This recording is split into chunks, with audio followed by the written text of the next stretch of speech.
जिले अहमदनगर।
जिले अहमदनगर।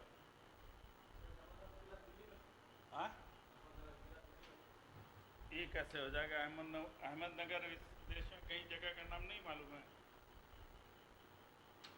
गुजरात और महाराष्ट्र के बॉर्डर पे।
गिर तालीम।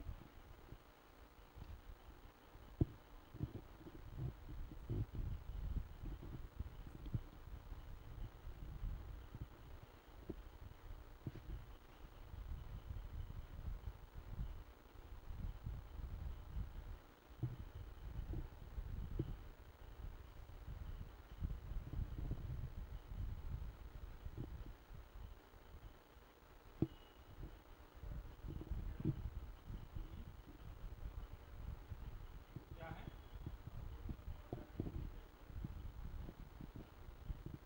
क्या चाहिए?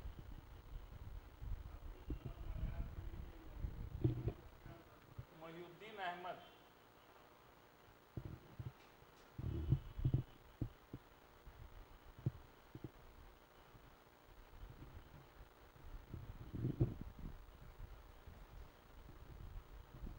इलेक्ट्रॉनिक बोर्ड पर लिखने की प्रैक्टिस कभी किए हो? यहाँ टीचर नहीं रहता तो कभी कोई ट्राई किया है?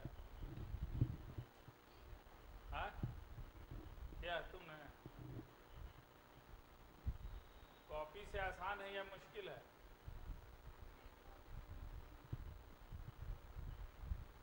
दोनों बोर्ड जो होता है, व्हाइट बोर्ड पे भी लिखना मुश्किल होता है और इलेक्ट्रॉनिक बोर्ड पे तो और भी मुश्किल होता है।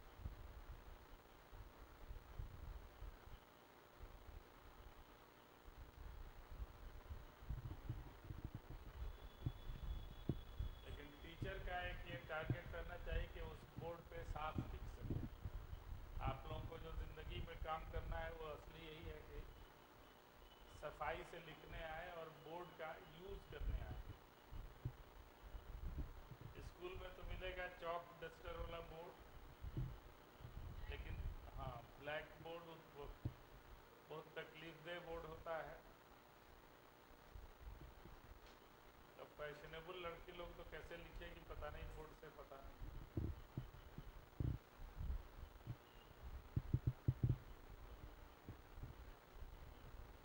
अब तो ये भी आ गया है, चौक ऐसा सब आ गया है कि आप मतलब गिरता नहीं है। नहीं तो पहले तो पूरा नीचे ही भरा रहता था।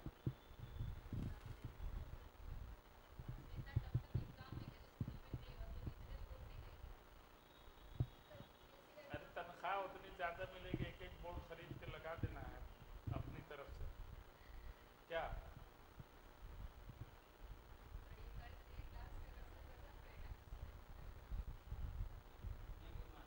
घर चलेगा ठीक से? इतना सोच चल यार, लड़की के पैसा से तो कुछ नहीं हो सकता है, वो दूल्हा का पैसा से लग जाएगा, लेकिन अपना पैसा तो लोग नहीं लेते। लड़कियों का पैसा तो खाली उनके कपड़ा में चला जाता है। नौकरी में और नौकरी में तो और भी होता है ना। देखिए, ड्रेस के लिए आता है।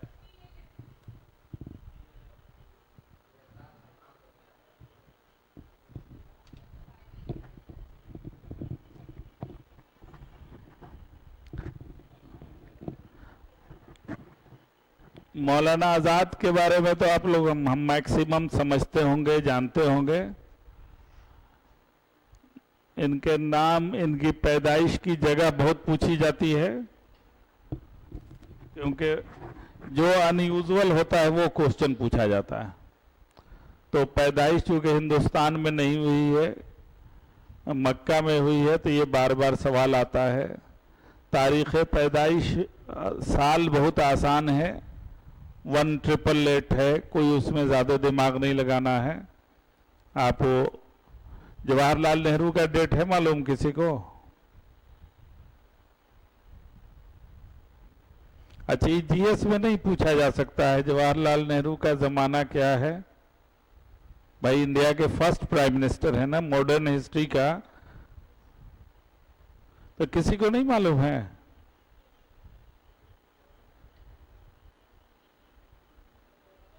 तुम लोग सब तो ग्रेजुएट हो ही ना, कि कोई इंटरमीडिएट ही पढ़ा हुआ है? एक तुम पढ़ रही हो ना, अभी बीए में पढ़ रही हो तुम, बीए में पढ़ रही हो ना अभी। और कोई तो ऐसा नहीं है, सब लोग तो ग्रेजुएट है ही, कुछ लोग तो उससे ज्यादा ही पढ़ लिया होगा। तो जवाहरलाल नेहरू का नहीं डेट मालूम है? क्या है? 1889 डेट है? क्या बोलो?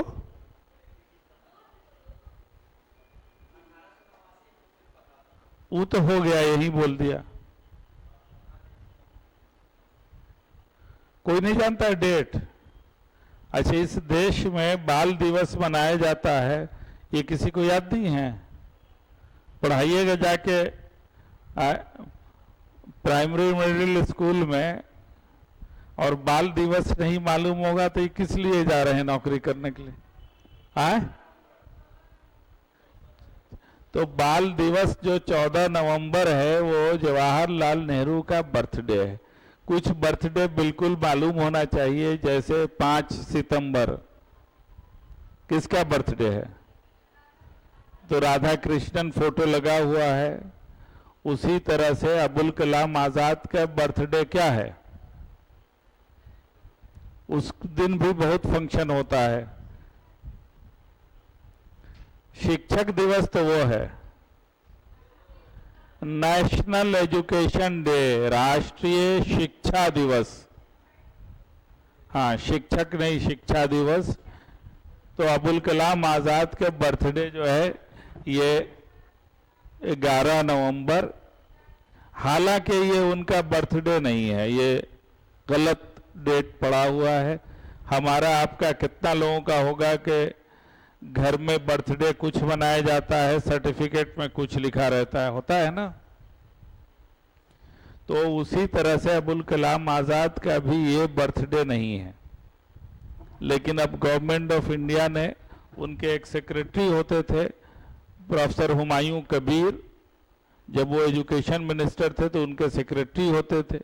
तो गवर्नमेंट पार्लियामेंट का जब रिकॉर्ड तैयार हो रहा था तो डेट ऑफ बर्थ उन्होंने 11 नवंबर लिख दिया। इनका डेट ऑफ बर्थ मक्का में पैदा हुए थे तो हिजरी रहेगा। आज भी जैसे हम लोग तो उधर जाते रहते हैं, गल्फ के ममालिक, तो इतनी आसानी से वो कुछ दूसरा अंग्रेजी का डेट नहीं लिखा रहेगा, इतना रहेगा कि भाई, तो हम लोग क्या, तो भाई ठीक है 10 जिलहिज्जा कहा तो बात समझ में आती है कि बकरीद का दिन है, यकम शव्वाल तो मशहूर, लेकिन बाकी की तो आदत नहीं है, लेकिन वहाँ आदत है। तो अबुल कलाम आज़ाद का भी डेट जो है वो इस्लामी कैलेंडर से था, और उसको जब कन्वर्ट करते हैं तो वो होता है 17 अगस्त। लेकिन एक कैसे उन्होंने लिख दिया, और वही करते करते अब इतना मशहूर हो गया है कि आप कुछ कर नहीं सकते हैं। जब 2009 में गवर्नमेंट ऑफ इंडिया ने इसको लिया था नेशनल एजुकेशन डे, लेकिन 1 साल पहले बिहार सरकार ने इसको एडॉप्ट किया था कि भाई शिक्षा दिवस हम मनाएंगे अबुल कलाम आज़ाद के बर्थडे में। तो वो जो बिहार के उस वक्त एजुकेशन मिनिस्टर थे विरशन पटेल, तो जो सरकार का फंक्शन था उसमें हम आधा घंटा इसी पर हमने तकरीर की कि ये गलत डेट है, लेकिन तब भी कोई मानने के लिए तैयार नहीं। तो इम्तहान में आपको ये ध्यान में रखना है कि सरकारी ये तारीख है, और सरकारी तारीख है तो भाई आप उसको मानिए। अबुल कलाम आज़ाद मक्का में पैदा हुए। मक्का में क्यों पैदा हुए? हिंदुस्तान का आदमी आखिर मक्का में कैसे पैदा हो गया? हाँ, क्या बोलो बोलो? नहीं, उनके वालिदैन वहां रहते थे, उनके वालिद हिंदुस्तान से गए थे और वो मक्का में रहते थे, और वहाँ मदरसा था, तालीम और तदरीस का काम करते थे, और वहीं से तदरीस के बाद वो वहाँ पैदाइश हुई। फिर इत्तेफाक से इनके वालिद की तबीयत ख़राब बहुत हो गई, तो एक फ़ैसला किया गया कि वो वहाँ हेल्थ कंडीशन ठीक नहीं है, तो वहाँ से उनको तो हिंदुस्तान वो आए, और फिर आए तो यहीं रह गए। कलकत्ता में लौटे थे, उनके वालिद के मुरीदों ने ये अश्योर किया था कि आइए इलाज हिंदुस्तान में होगा और कलकत्ते में ही आपकी रहाइश का इंतज़ाम करते हैं। तो कलकत्ते में मदरसा खुला और फिर अबुल कलाम आज़ाद उसी साल, तो 1898 में 10 बरस की उम्र में अबुल कलाम आज़ाद हिंदुस्तान आए। ये एक लाइन लिख लीजिए कहीं भी कि 10 बरस की उम्र में 1898 में हिंदुस्तान आए।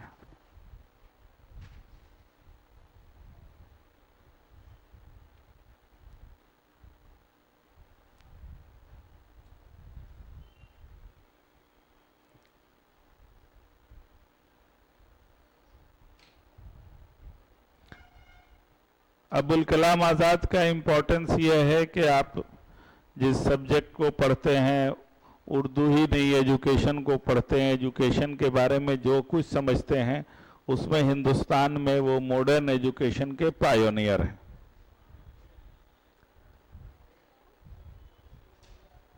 वो लिख लिया 1898 में अबुल कलाम आज़ाद मक्का से हिंदुस्तान आए।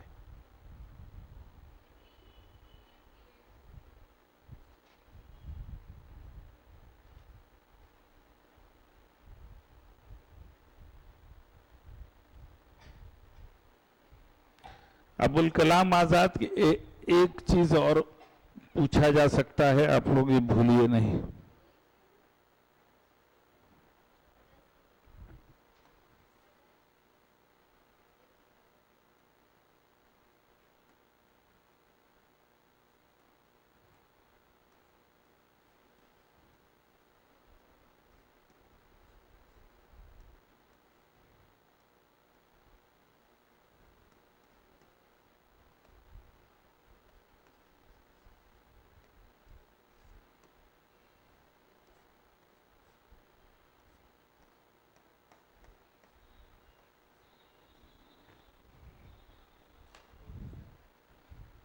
ये जोड़ दो, आखिरी चीज बहुत जरूरी है, ये जीएस के भी काम में आएगा।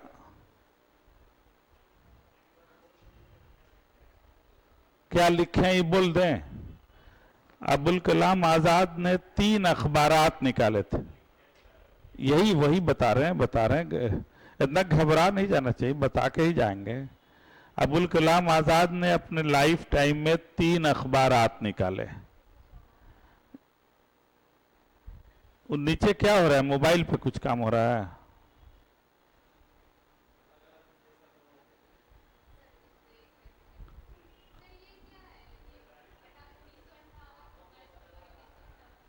क्या? अच्छा, ये कम से कम 20 आदमी के बारे में हमने लिखा। पे का मतलब क्या है नहीं मालूम है? हाँ, ये 20 आदमी का तुम्हारी कॉपी में लिखा होगा कम से कम। अंग्रेजी में लिखते हैं तो डी लिखा तो डेथ और बी लिखा तो बर्थ।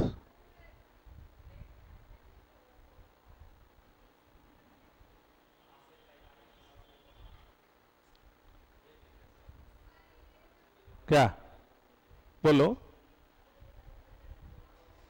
ठीक नहीं है, पूरा लिखना चाहिए। हाँ। अखबार का नाम है, पहला अखबार लिसानुस्सिद्क। लिसानुस्सिद्क ये लिख लिया तीनों? मन नहीं लग रहा है पढ़ने में? हाँ,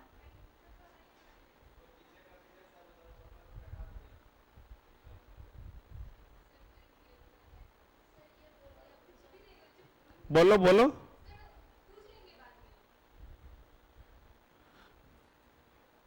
जब मन करे तब पूछ लीजिए, क्या लगा है इसका? फोन नंबर मेरा नहीं है। कहाँ से मिला पहले ही बताओ। अच्छा, तब तो है, तो पूछ लीजिएगा, व्हाट्सएप पे लिख दीजिए। हम तो साइलेंट फोन रखते हैं तो कोई हमको तंग नहीं कर सकता है, इसीलिए व्हाट्सएप पे लिख के पूछ लीजिए। तो लिसानुस सिद्क आप जरा सा ध्यान दीजिए कि लिसानुस सिद्क कितने बरस की उम्र में उन्होंने निकाला अखबार।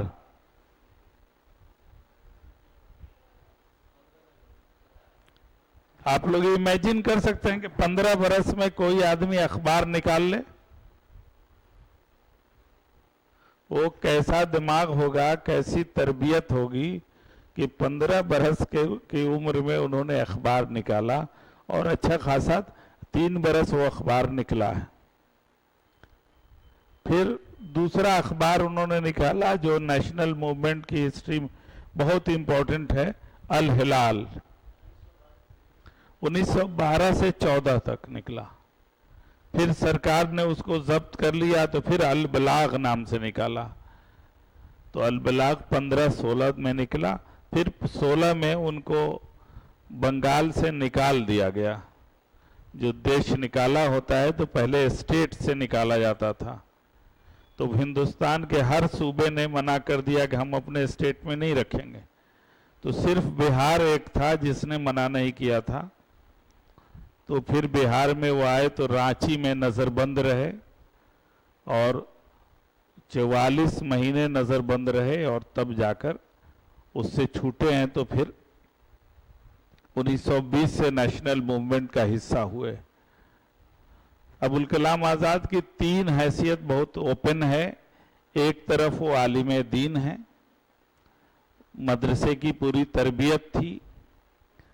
दूसरी हैसियत है उनकी सहाफ़ी की, जर्नलिस्ट थे, उर्दू के एमिनेंट जर्नलिस्ट। और तीसरी हैसियत उर्दू के अदीब की है, राइटर की है। 12th के किताब में आप लोगों को देखिएगा कि गुबारे खातिर के खुतूत दिए गए। इन तीनों हैसियतों के साथ 1920 के बाद उनकी एक बड़ी हैसियत बनी कि जब वो कांग्रेस में शामिल हुए तो हमारे फर्स्ट लाइन के फ्रीडम फाइटर हुए, नेशनल मूवमेंट के हीरो हुए। हिंदुस्तान में आज की तारीख तक भी सबसे कम उम्र का कांग्रेस प्रेसिडेंट मौलाना आज़ाद ही हुए थे। 35 बरस की उम्र में वो कांग्रेस के सदर हुए।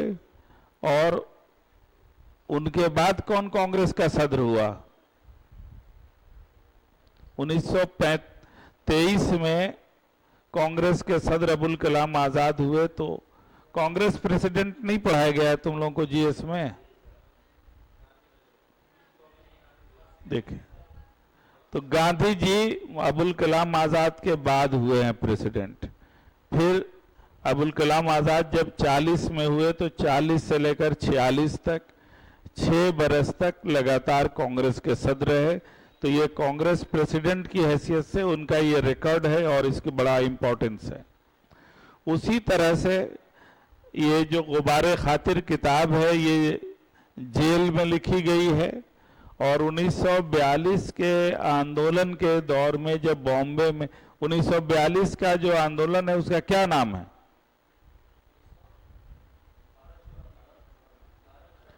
भारत छोड़। खाली तुम ही जानते हो, ये लोग नहीं पढ़ता है। ए गप मास्टर, पीछे बैठने वाले हो क्या? ये आजादी मिली हुई है या ये अंदाज है तुम लोगों को कि हम बहुत तुमको सब कुछ के लिए इजाजत दिए हुए हैं? पीएचडी करने वाले तो बैठ नहीं पाते, तो तुम लोग तो बच्चे हो, कुछ भी नहीं हो। तो कम से कम ये डिसिप्लिन नहीं सीखिएगा। आपको उसी प्रोफेशन में जाना है तो उसमें तरक्की थोड़ी होगी। जाके बस स्कूल का मास्टर बन के जिंदगी कट जाएगी। हजारों लोग, लाखों लोग होते हैं ना ऐसे ही। लेकिन जो स्मार्ट होते हैं, जिनको पढ़ने का शऊर है, जिनको अपना फ्यूचर मालूम है, जिनको ये भी मालूम है कि यह हमारे लिए नौकरी नहीं है, ये एक इनिशिएट करने की जगह है, कि कहीं पांव रखने की जगह है, तो वो आगे बढ़ते हैं और वो कहां से कहां पहुंच जाते हैं। तो सेंसिबल बिहेवियर जिसका होता है वो क्लासरूम में भी रहेगा पढ़ाने जाएगा वहां भी रहेगा और सड़क पे भी रहेगा। तो सेंसिबल बिहेवियर आपसे एक्सपेक्ट किया जाता है, और कर कीजिएगा तो उसका रिवॉर्ड मिलेगा एक ना एक दिन। अभी इसमें तो बड़ी आसानी है कि एक इम्तहान दिया, नौकरी मिल गई, लेकिन जहां इंटरव्यू होता है तो ये उठना बैठना उसका भी नंबर रहता है। कोई गया जाके धप से बैठ गया कुर्सी पे, मालूम हुआ कि वहां एक साइको एनालिसिस करने वाला आदमी बैठाया गया, कोई सवाल नहीं पूछेगा, लेकिन जैसे आपको बैठने नहीं आया उसी पर उसको हो गया 5 नंबर कट गया। तो 5 नंबर नहीं कटा ना, आपकी नौकरी कट गई। तो एक जो लर्नड बिहेवियर होता है और जिस जॉब के लिए जा रहे हैं उसका हिसाब होना चाहिए। हम लोग सिविल सर्विस के लिए मॉक इंटरव्यू लेते हैं। एक बार एक लड़का आके बैठा, जिस तरह से कुर्सी पे वो बैठा वैसे नहीं बैठना चाहिए, लेकिन उसका प्रोफाइल देखे तो 6 मरतबे बीपीएससी का इंटरव्यू दिया था उसने, लेकिन जैसे बैठा तो हमने उसको उठा के उठो, get out from the here, ऐसे ही बोल के भगाया उसको। और हमने कहा कि नहीं, तुमको 2 दिन मॉक इंटरव्यू नहीं देना, अपने को सुधार के आओ। और उसी साल वो नौकरी उसको मिल गई कि 6 बार इंटरव्यू देने के बाद उसको बैठने नहीं आया था। तो क्लासरूम में भी बैठना और लर्निंग का एक रास्ता ढूंढना अपने मुस्तकबिल के लिए, खाली एक इम्तहान नहीं। शौक पैदा हो जाएगा तो आप में से कोई प्राइमरी स्कूल का टीचर नहीं रहेगा, सब उससे आगे की मंजिल पकड़ेंगे। एक इम्तहान पास किया, आपको कामयाब होने की आदत हो जानी चाहिए। ये इतना जो पढ़ाया जा रहा है ना, वो इसीलिए पढ़ाया जा रहा है कि आपका दिमाग इतना भर जाए, इतना पुख्ता हो जाए। अभी पटना में मेट्रो का काम हो रहा है ना, तो कहीं कहीं देखिए घेर के क्या क्या होता है, उसके बाद जब हटाता है तो सड़क पे कुछ नहीं रहता, लगता है कोई काम ही नहीं हुआ। तो ये लगता है कि ये 1 बरस क्या हो रहा था। तो मालूम है कि जहां मेट्रो जमीन के अंदर से जहां गुजारना है, तो उस जमीन के अंदर क्या क्या डाल के जमीन को ऐसा सख्त बना दिया जाता है। वो मालूम हुआ कि 1 साल वो चल रहा था, अब फिर वैसे ही सड़क रहेगी, मालूम हुआ कुछ हुआ ही नहीं है काम। तो मेंटल स्टेट जो आपका है इतना सख्त हो जाए कि आपको कोई भी इम्तहान में आप बैठिएगा, आप सक्सेसफुल हो सकते हैं। तो ये सेंसिबल बिहेवियर, फ्यूचर के लिए अटेंटिवनेस, और जो सामने नजर आ रहा है वही आखिरी मंजिल नहीं है, वह सिर्फ पांव धरने की जगह है। क्योंकि इतना तो आपको मालूम ही है ना कि प्राइमरी स्कूल का टीचर, उसको समाज में इज्जत नहीं है आज है। कहीं ऐसे टाइट होके बोलेंगे अरे भाई हम प्राइमरी स्कूल के टीचर हैं, नहीं बोलेंगे। उतना बोलेंगे हाई स्कूल वाला कुछ बोल सकता है, नहीं तो कॉलेज का आदमी बोलेगा। तो जब छोटे जॉब के लिए पढ़ रहे हैं तो इस तैयारी से पढ़ें कि यहाँ से अब हमारा आगे का रास्ता खुलेगा। हमने तो ऐसे लोगों को देखा है कि जो आदमी पोस्ट ऑफिस में क्लर्क हुआ और वो वाइस चांसलर बना, कितनी उसको मंजिल पार करनी पड़ी होगी। तो ये थोड़ा आप लोग अपने को बदलिएगा तो बहुत नौकरी मिलेगी। हम लोगों ने इतने लोगों को देखा है, छोटी नौकरी मिली, फिर उससे बड़ी। हमारे तो 50 से कम ऐसे स्टूडेंट नहीं होंगे जो मस्जिद में मुअज्जिन थे, इमाम थे, और उनको कराते कराते कॉलेज तक पहुंचा दिया। तो इसीलिए थोड़ा सा एक सीरियस बिहेवियर आपका रहना चाहिए। अबुल कलाम आज़ाद को पढ़िए तो ये याद रखिए कि जो हमारा एजुकेशन सिस्टम है आज का, जो खड़ा है, जहां हम जिसका फल ले रहे हैं, वो पूरा सिस्टम, उसका ढांचा खड़ा किया अबुल कलाम आज़ाद ने खड़ा किया था। उनको ये जिम्मेदारी मिली, फर्स्ट एजुकेशन मिनिस्टर थे, तो उसी को वो खड़ा करना था। तो यूनिवर्सिटी कैसे चलेगी, तो यूनिवर्सिटी ग्रांट्स कमीशन बनाया। स्कूल का निसाब कैसे होगा, स्कूल का एक नेशनल करिकुलम होना चाहिए, वो तैयार किया एनसीईआरटी इसी काम के लिए बनाया गया। एनसीईआरटी में पढ़ाई नहीं होती है ना, थोड़ी बहुत ट्रेनिंग होती है, नहीं तो बाकी सारा जो देश में किताब बनने का काम है और किताब के साथ साथ इससे रिलेटेड जितने डिबेट्स हैं उसकी कमेटियां होती हैं, वो साल भर काम करती रहती हैं। तो ये एक तसव्वुर था अबुल कलाम आज़ाद के पास। उसी तरह से ये जो आईआईटीज़ आपको नज़र आ रही हैं, जिसको आज हम सेंटर ऑफ एक्सेलेंस कहते हैं, हम मानते हैं, ये आईआईटीज़ का ढांचा भी अबुल कलाम आज़ाद ने बनाया था।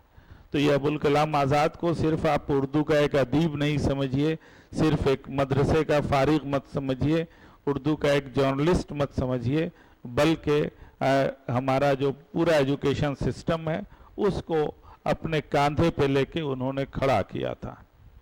और उनकी खूबी ये थी, अब जैसे आज तक ये हम लोगों को के एक कानून है जिसके तहत आप कहते हैं राइट टू एजुकेशन। ये कानून अगर आप इसकी प्रोसीडिंग में जाइएगा, पुराना प्रोसीडिंग देखिएगा, तो ये कोशिश अबुल कलाम आज़ाद ने की थी ये, और उन्होंने तो ये भी किया था कि एज बार नहीं था। राइट टू एजुकेशन में 14 बरस तक की उम्र की कैद लग गई है, अबुल कलाम आज़ाद ने वो भी हटा दिया था। उनको मालूम था कि 14 बरस के से ऊपर वाला भी अनपढ़ हो सकता है, उसके लिए भी रास्ता होना चाहिए, लेकिन बाद में इसमें तरमीम कर दी गई। तो ये पूरा हमारा जो एजुकेशन का सिस्टम है जो खड़ा है, बेसिक एजुकेशन के लिए जो बुनियादी बातें सोची उन्होंने, उसी तरह से एडल्ट एजुकेशन, अब एडल्ट एजुकेशन का शोबा ख़त्म हो गया, लेकिन एडल्ट एजुकेशन बहुत ही इफ़ेक्टिव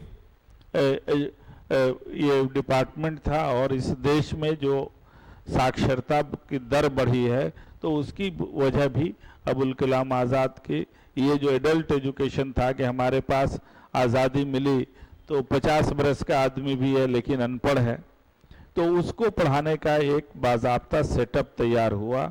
और तब जाकर आज ये हिंदुस्तान में इस तरह से हम अब 75% एजुकेशन की तरफ बढ़ चुके हैं, तो ये मौका आया है। तो अबुल कलाम आज़ाद को ये जो 3 खत 12th क्लास में पढ़ना है उसको भी ध्यान में रखिए कि वो 42 आंदोलन जो था, जिसको आप क्विट इंडिया मूवमेंट कहते हैं, भारत छोड़ो मूवमेंट कहते हैं, बॉम्बे से शुरू हुआ था। तो बॉम्बे से शुरू हुआ दिन में इन लोगों ने, जिसमें गांधी जी ने कहा था कि करो या मरो, तो डू और डाई, उन्होंने जो अपनी तकरीर की थी तो उसमें ये बात कही थी। अबुल कलाम आज़ाद कांग्रेस के प्रेसिडेंट की हैसियत से उनके साथ थे। एक जगह ये लोग एक गेस्ट हाउस में तकरीर करने के बाद जब सभा ख़त्म हुई तो आए और वहीं सारे लोगों को अरेस्ट कर लिया गया। गांधी जी सब एक ट्रेन में बैठाए गए, गांधी जी को वैंकूवर उतार दिया गया। जवाहरलाल नेहरू, सैयद महमूद और अबुल कलाम आज़ाद अहमदनगर तक आए और अहमदनगर में उतार दिया गया। ये तीनों एक ही साथ जेल में, पूरा जो 42 आंदोलन का 42 से 45 तक का ज़माना है, ये तीनों साथ रहे।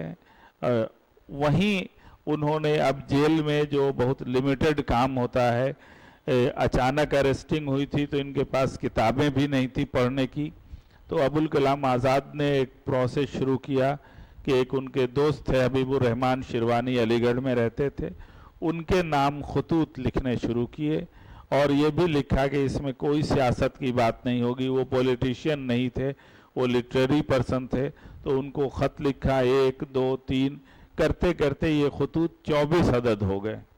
जेल से ख़त ये बाहर नहीं जा सके, लिखते रहे और वहीं रखते रहे। तो जेल से जब निकलने के बाद ये गुंजाइश पैदा हुई कि ये किताब छपे, और ये किताब उर्दू की मकबूल तरीन किताबों में है, इतनी पॉपुलर है कि जब आप बीपीएससी का इम्तहान दीजिएगा तब भी ये किताब मिलेगी, यूपीएससी का इम्तहान दीजिएगा तब भी ये किताब सिलेबस का हिस्सा होती है। तो ये बहुत ही मकबूल किताब है और सिर्फ 24 लेटर्स उसमें हैं और एक ही आदमी के नाम लिखे हुए हैं। तो ये बहुत ही उनकी एक ऐसी किताब है जिससे वो लिटरेरी फिगर भी साबित हुए। तो एक तरफ वो जर्नलिस्ट हैं, एक रिलीजियस पर्सन हैं, उसी तरह से वो एक अदीब हैं और सियासतदां तो हैं ही। तो ये हम जेहत एक पर्सनालिटी थी और उनको उनकी खिदमत का एतराफ़ बड़े पैमाने पे किया जाता है। कोई तो वजह होगी कि नेशनल एजुकेशन डे उनके ये यौम पैदाइश को मनाया जाता है, ये गवर्नमेंट ने मनाया। कितने बजे से क्लास है दोनों का? 8-10 तो हो गया है ना शायद, आज रहने दीजिए। तो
साउथ इंडियन किसी का भी नाम रहेगा ना, आप लोगों को तो एक हमारे प्राइम मिनिस्टर हुए HD देवेगौड़ा, तो वो तो मुकाबला होता है कि क्या फुल फॉर्म है उनका।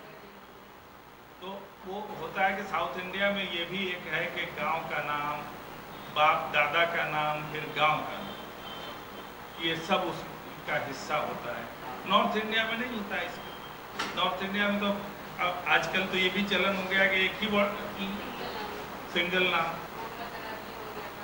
हाँ, नहीं वो भी नहीं रहता है, किसी किसी का नाम रहेगा कि सिंगल नेम होगा, उसको पासपोर्ट बनाने में बहुत दिक्कत होती है, दूसरे देश में वीज़ा में दिक्कत होती है, वो अपने से फिर आपके नाम के साथ जोड़ेगा फादर्स नेम, वो लिख देगा, वैसे ही वीज़ा मिलेगा। हाँ, वो कर नहीं सकता, पूरे इंटरनेशनल नॉर्म है।